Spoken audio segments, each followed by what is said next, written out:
There we go. Did you intend to be off camera, Nick? Oh, no. Thank you. Here I am making all these funny gestures and oh, well.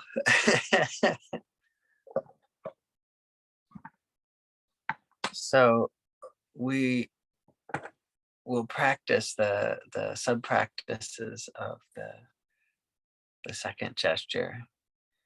And it's really, isn't it fun to be able to review the practices that we did together in our cohort, and kind of prepare ourselves for the next set of teachings.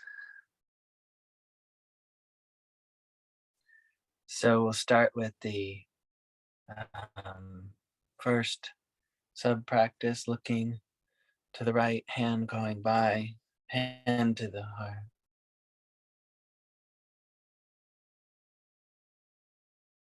That moment has passed. The poignancy of impermanence.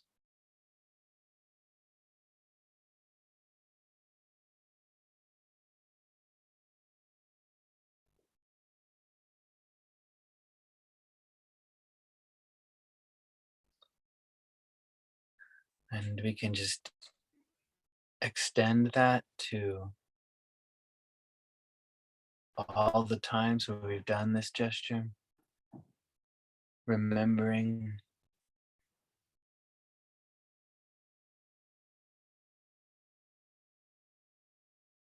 it's remarkable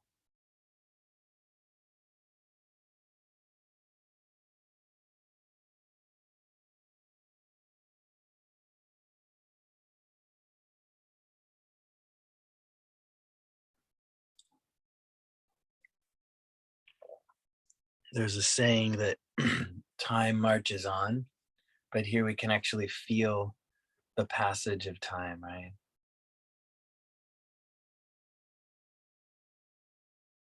The three of us can conjure a memory of a daily Dharma gathering, 4 years ago, perhaps 5 years ago, right?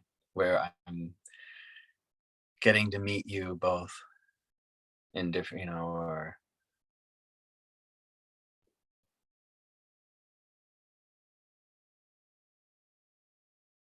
and then you can think of times in your life where there have been people in your life that are no longer here.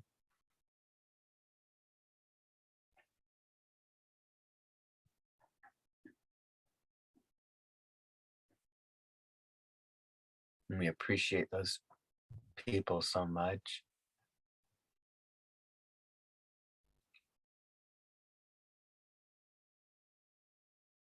So this is the convergence of impermanence and our own motivation in the teachings, the four thoughts that turn the mind to Dharma. But here we're not using the four thoughts, we're using these four movements. And this one is about mono no aware, the beautiful sadness that motivates us to do anything in this life, right? Without the beautiful sadness, there would be no real contact with the depth of life. If we're just, oh, I just had pleasure, I just had pain. But when you bring them together in your heart,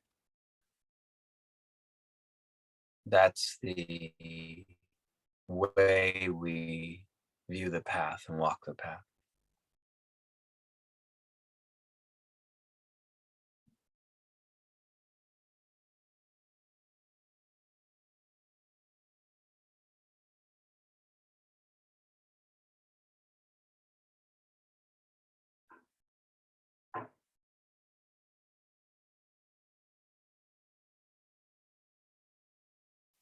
The preciousness of all the things that have come before us, all of the teachers, all of the memories, all of the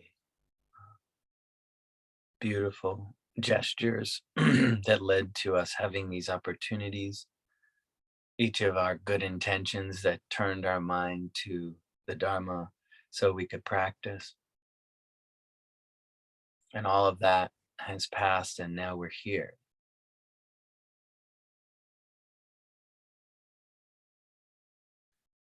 And just feel that.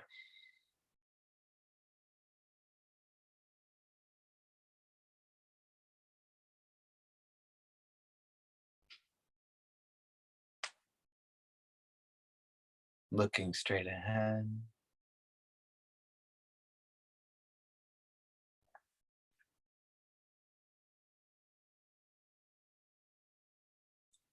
Everything that we have spoken about vanishes like waves into the present, the eternally youthful present. Everything we think has happened vanishes into the present, like waves at the edge of the ocean, returning to the sea.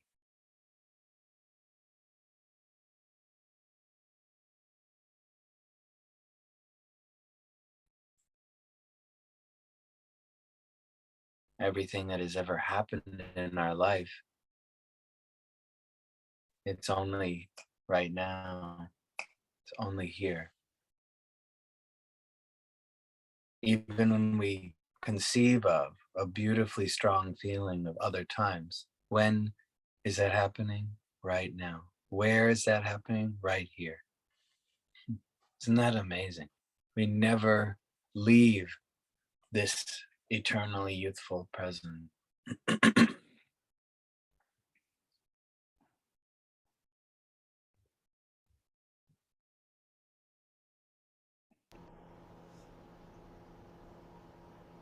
It's that exquisite, raw realness again. That's just so inarguably so.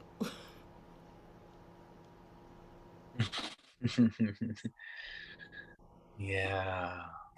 Mm.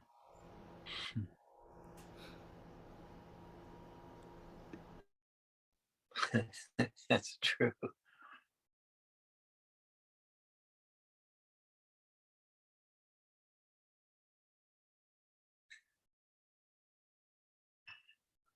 This is a kind of practice that takes some discipline, um, because for the first practice, it taps into our natural nostalgia, right? Looking at the past, looking back as we do, and we glance to this to a side. It's a reference to looking back, you could say, but that taps into our natural nostalgia as human beings, our natural reminiscence, our need and desire to learn from the past, to cast our gaze askance backwards, to figure out or to somehow understand what happened, maybe, right? To understand how it is that something can vanish. So we chase the trails of emptiness in the form of impermanence. But emptiness is not nothingness. And so when we move into this gesture, the emptiness, it's anything but nihilism is completely the middle way. Emptiness is fullness, right? Is yeah. And we're completely, but it has this vanishing act capacity and quality, which, I mean, really, it's gone right away.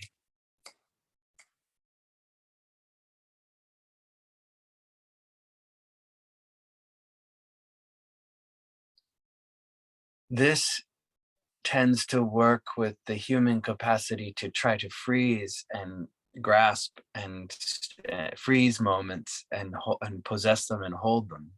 And what this great experience is showing us is, well, sure, that's a human desire to have security and ground, but here it's kind of like, by the way, you won't be able to pin it down, and so going with the flow and being in the moment, right? The only moment that's really,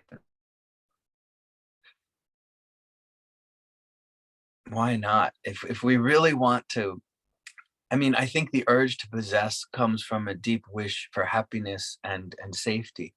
But if we really want happiness and safety, it's about being fully available to what is. There's no greater way to have happiness and safety. There's no more reliable way, right? Otherwise, we're chasing mirages, and it's kind of like we're, we're chasing our projections all through the sky and we don't know we're doing it. So here we're coming into reality.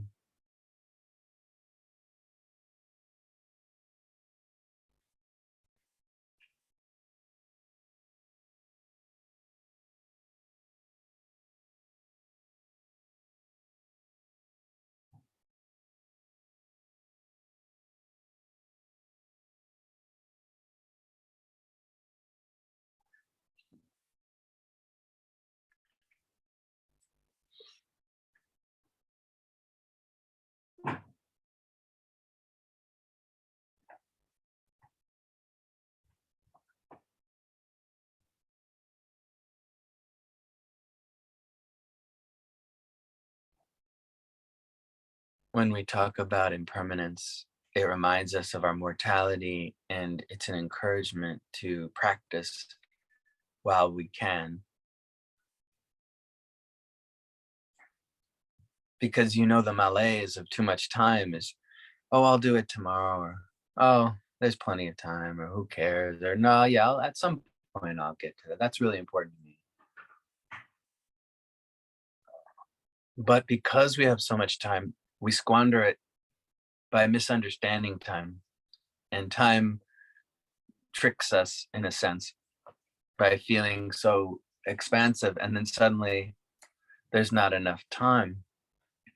So the teachers, the kindness of our teachers and the masters that have come before us and the Buddha is, hey, when they say practice like your hair is on fire, they mean this is the only moment you get to practice. Believe it. This is the only moment you have. Does that make sense? Do you see what I'm saying there? Linguistically, it doesn't quite make sense, but it kind of does if you step back. Because people say, oh, what do you mean this is? No, I've got lots of moments to come. But do you see how we just stepped into the delusional realm of assuming what we can do with this situation? And we don't know how long this situation will be this way. Of course, that's not meant to make us overly anxious, but it may provoke some anxiety, right? A lot of times people don't look at impermanence. They don't look at emptiness because it's groundless feeling. But here in the third practice, there's something about impermanence that we don't know. We people like this part. They jump to it sometimes. This too soon shall pass, right? People love that phrase because they're like, okay, the good part of impermanence. The bad part is the thing you like will also. Don't tell me that. I don't want to hear about that. Change the channel. But this thing I don't really want to be having, will something new will emerge. So just as we talk about impermanence and emptiness, what about emergence? Well, it is an aspect.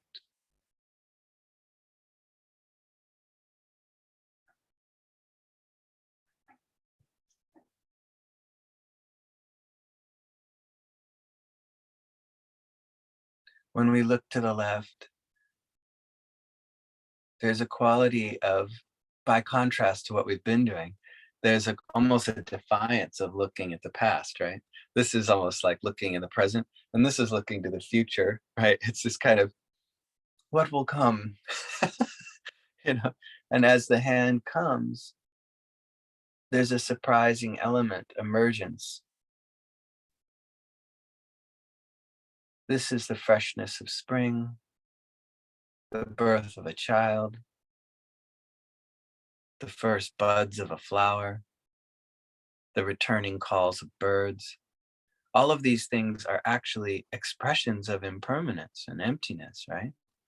But they are expressing the emergent part. which is surprising. It's enlivening. Also, there can be surprises that we didn't want. That's true too. Things can emerge that were, oh, not that. But even just before we label it good or bad, which is fair and fine, but that first moment where something changes, do you know that feeling of like, it's back to wonder, right? For a moment, you're like, what is that? And then quickly the wonder turns into a kind of fear of, I don't know what that is. And like, oh no, I know what that is. And then we tend to fixate and get upset. But what would it be like to invite change to emerge? Welcome. That is pretty. This is the Garuda sub practice. You can see why it is outrageous. What are you going to do today? Oh, I'm going to invite unwanted and wanted change with anticipation and acceptance. Okay.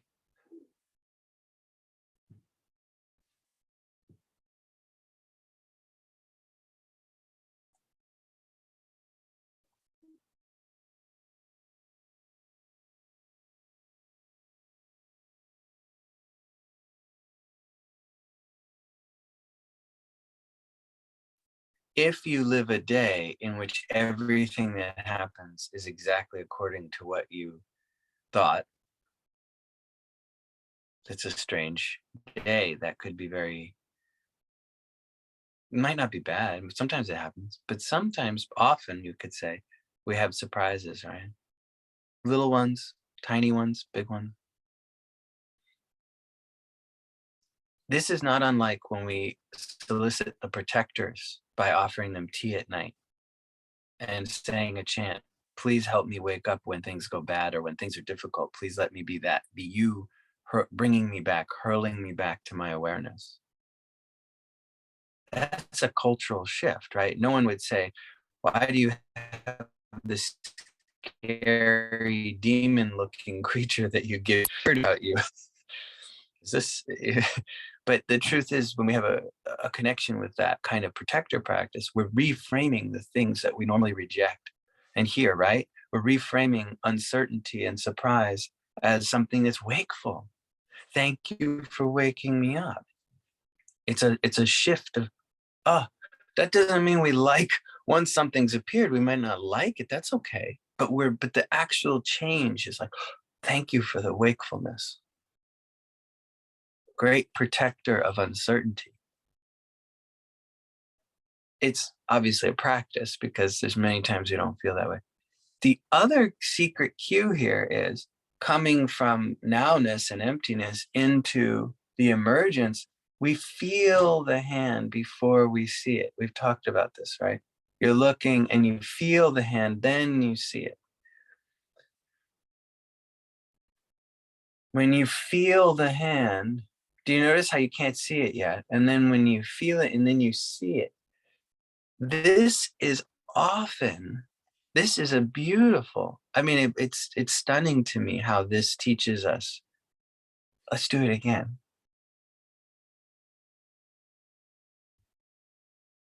Do you see how there's a fluid continuity from the feeling to the seeing?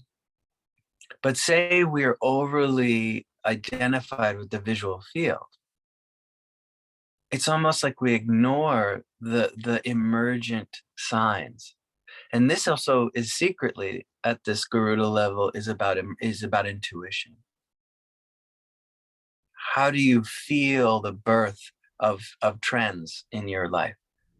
How do you notice them before they've appeared? You're paying attention and feeling, and then things are arriving karmically long before they appear. They've been coming.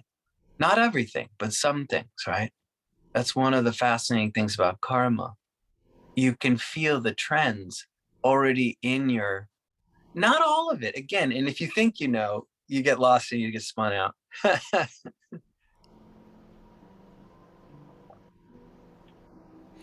That's something that's been emerging for me, particularly during this practice this morning. But always really with all of the gestures, if I'm open to it and paying attention, is there's a part of me that knows this. Mm. And so that embodiment,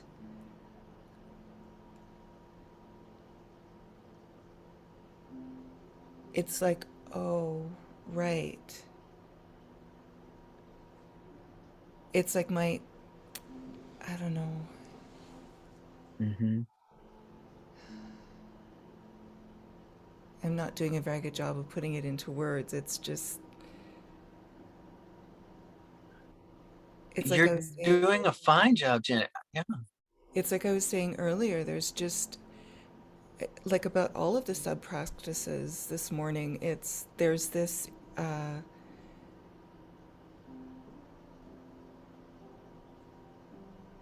this, it's, they're all just inarguably so. They just, That's beautiful. Yeah.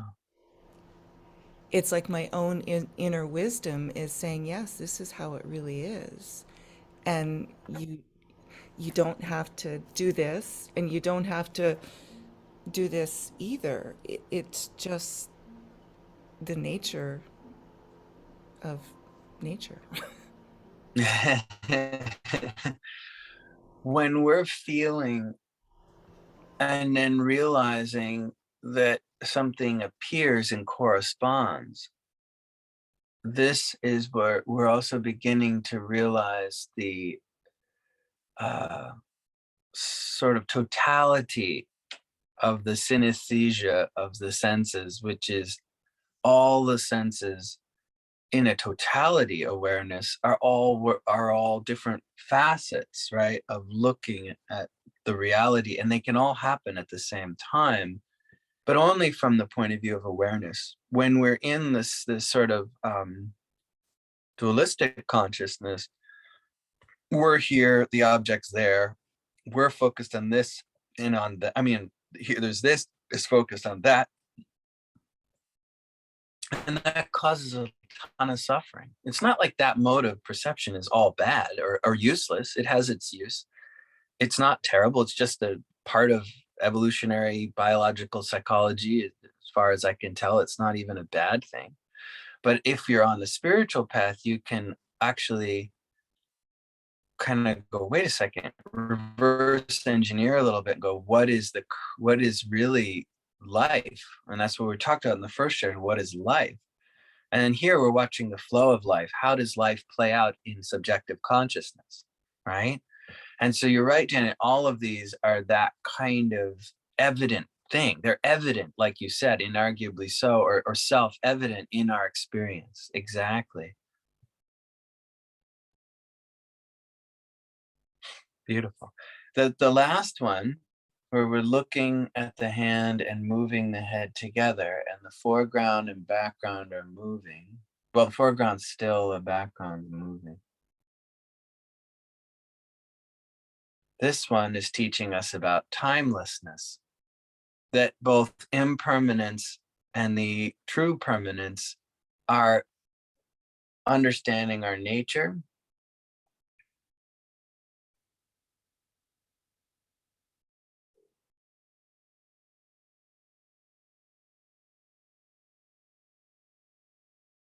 change and unchanging, the unchanging change, the change, the unchanging, unchanged, changeable, changing, unchangeable. Yeah, you can't even, you'd have to keep saying it. And then you might as well just stop talking. But that quality of the changeless change, it goes beyond concepts and words. What it's pointing to, right? It's a pointing to experience. My awareness is like the clearness of the crystal. The movement of everything in the background is like the many facets when you twirl the crystal in different places, right? Clearness and appearance. Yes.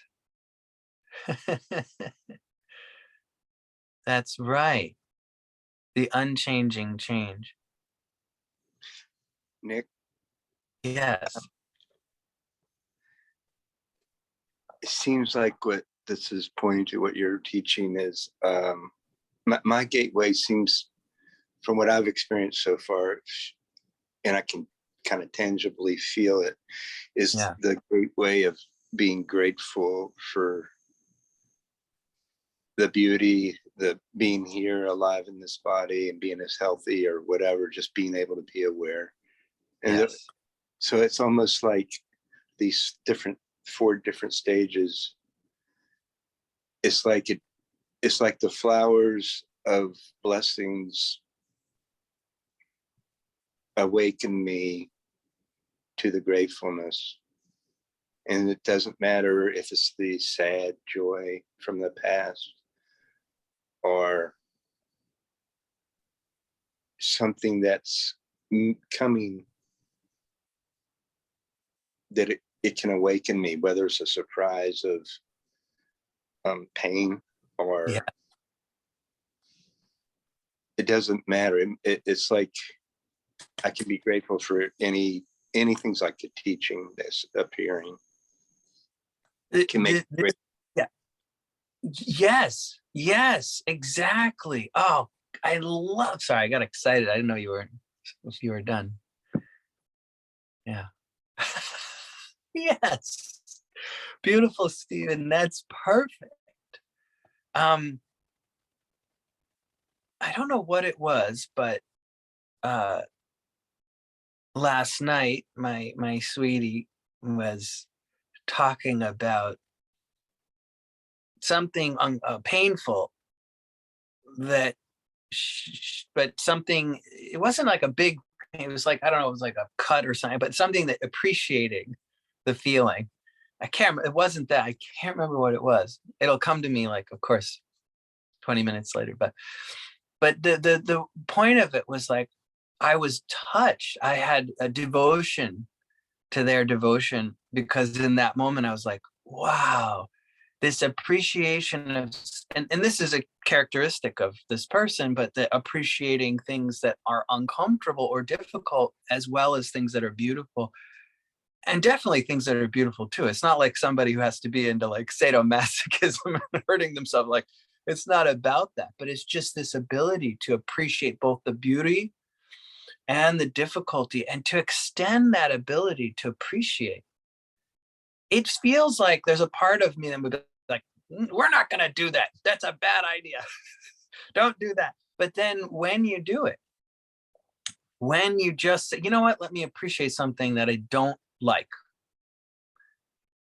It's so weird how we can, just like that. Not always easily. Sometimes there's resentment. We won't let ourselves, but sometimes we can open our heart, and suddenly, like a great example for me from my own life is heartbreak.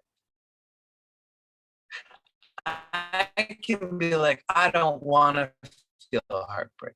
I just don't feeling. And then I can also, isn't it amazing how much I love? Isn't it amazing how intensely I'm feeling right now? And actually, if I really am honest, and this is about honesty, not, this is not a preference of some, oh, I'm trying to take some high-minded spiritual approach. Bullshit. I'm just talking about genuine, honest. If I'm honest, really honest, actually, heartbreak is fucking gorgeous. It's not that I want to feel it sometimes, but it's like a rich, undulant wave of light that's so much detail. And it's like watching an aurora borealis or something. It's like, you might be like, it's too painful, but another party's like, but it's fucking gorgeous. Look how much you can feel and how beautiful that feeling is, right? So that's why I think Ruthie taught that heartbreak was the ultimate gateway into being able to appreciate more. And Stephen, you're right. Your gateway is the gratitude and the blissful perceptions of beauty and nature, and your and the blessings. And that's perfect for you. That's you keep going with that. But what we've been talking about here, and I think what you're tapping into is, can I extend that outside of the sparkling lights in the park and the trees and the gorgeousness of that into, ouch, I feel hurt and sad or alone. Can I appreciate a more difficult experience? Or even I'm angry. Can I appreciate anger? Woof, That's hard sometimes, but we could do it, right? I mean, there have been times where I've been able to go, my God, that anger is gorgeous. It's like lava. Yes, it might burn me, but just for a moment, go, wait, do you see how powerful this anger vibration is? It's a form, it is nature. I mean, the funny thing is, if we're looking at it, it's just a formation of the universe as that frequency, and it's gorgeous. And what's the wisdom in it? Like the wisdom in heartbreak, which is Mm. um, like there's a message there of some kind. There's a when it's the just the pure sensation or the like the raw realness of it without all of the Mm. this shouldn't be happening or this is horrible, I can't stand this. Just the raw realness of the sensation and the like the truth of it all, you know? Oh, that's beautiful. Right. So the besides the appreciation, which is the way to expanding appreciation to both things that are both pleasurable and painful, um, or neutral, pleasurable, neutral, and painful, which is usually the practice. By the way, that's the practice instruction. You start with pleasure, you move to pain, and I mean move to neutral and boring, and then you try out pain finally. Or that's not as an aesthetic thing, but just as an ability to see it. And absolutely, what are you seeing? It's wisdom nature. Really, everything is a manifestation of wisdom. And its unique wisdom is that's known by discriminating wisdom awareness, right? We discern the differences between a slight anger that's focused with this versus a big anger that has this object. Like everything is so precisely, as you were saying, inarguably so, or I would say that also self-evidently unique or precise. And the precision, it's not just precision of perception, but precision of perception is the articulation of wisdom. Nick, would it also be because you can, the wisdom is like you're feeling the connection to how everybody else feels as well? The compassion Oh for yeah. understanding this is what everybody is feeling. The two wings of the bird, right? Wisdom and compassion. They are never apart. And this is so funny because here we are talking about the elephant and but there's the tail, and then there's the rough things, and there's a big long trunk thing, and it's the blind people touching the elephant is the old analogy, right? Or metaphor, but the idea is that we're just talking about different aspects of a totality, and this is what we talk about with the Svabhava Kakaya, or the totality of reality, of our perception and awareness. all of that all of that. So once you feel the wisdom of a particular energy, or wait, once you appreciate a particular energy, say anger or something difficult, and then you might notice its wisdom vibration, its particular message or truth in it, and then you might realize its universality, that it comes about not separated from anyone else, and that everyone feels this and different ways, and that this is actually about love, but it's maybe warped through a channel, and then the whole thing unifies as wisdom and compassion. And again, this is when they asked the Buddha to talk about wisdom, they said even the Buddha's tongue became numb. And there's this classic exchange where Manjushri said to the Buddha, do things exist or not? you know and this is Manjushri, the Bodhisattva wisdom. So this is like his best student on that end of things. And he just says nothing. He just sat there and looked at him and didn't say a word. And I think that the many people have interpreted that as anything he said could be misinterpreted at that level. You just have to feel into it at that level. You actually have to experience. You can't, if he said yes or no or both or anything, it would have been short. So he just looked at Manjushri and he didn't, and it's not that he didn't know, but he's like, sorry, kiddo, you just went beyond words. That doesn't mean we can't go back to the words later, but right now I want you to remember this is beyond words. And you know that what it's called is ineffable, which is literally the word for nothing can describe, just like say, okay, I want you guys to describe honey. And you'd say, well, okay, it's sticky, it's sweet, it has a beautiful color, it's auburn, da, da. I still wouldn't know what honey tastes like. It's perfumey. It has a flowery thing. Yeah, no, it's not. You know what I mean? And then you put it on your tongue and you're like, oh, right. Oh, that. But you can't So do that for me. You putting it on your tongue does not help me. the only way that we can put it on each other's tongues is by a meeting of minds. Now, the meeting of minds is non-conceptual and ineffable, and it takes a tremendous intimacy and devotion, but it is possible for us to put it on each other's tongue at that level, but only at that level. If I use words, you may be able to go, oh, you're talking about this, and put together the dots.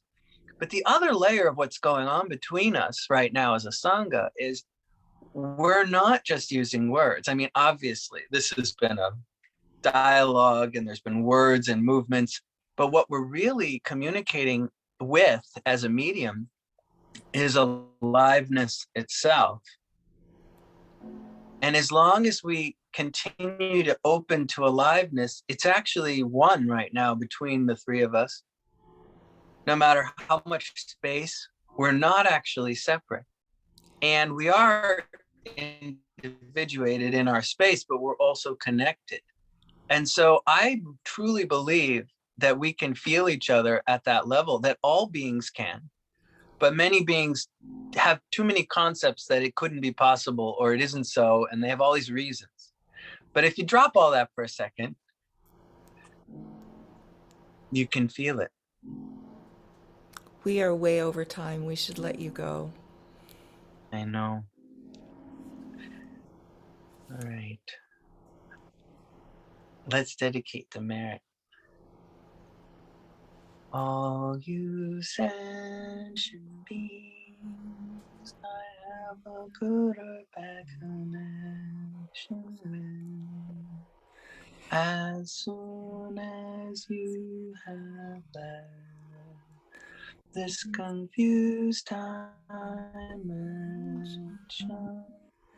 may you be born In the in the Western Sukhavati. And once you're born there, complete the boonies and the pan.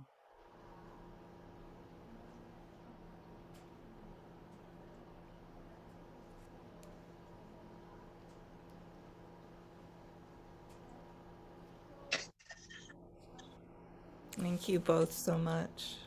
So much love.